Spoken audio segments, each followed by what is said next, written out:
পাকের নূরের সিফাত, এই যে আমার নবী বংশ আহলে বায়াত, আল্লাহ তার রাসূল পাকের নূরের সিফাত।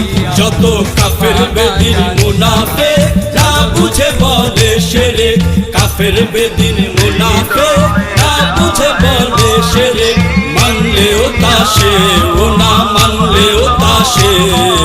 দুই যুগের মোহনা এবার নব যুগের ঢেউ লাগে, দুই যুগের মোহনা এবার নব যুগের ঢেউ।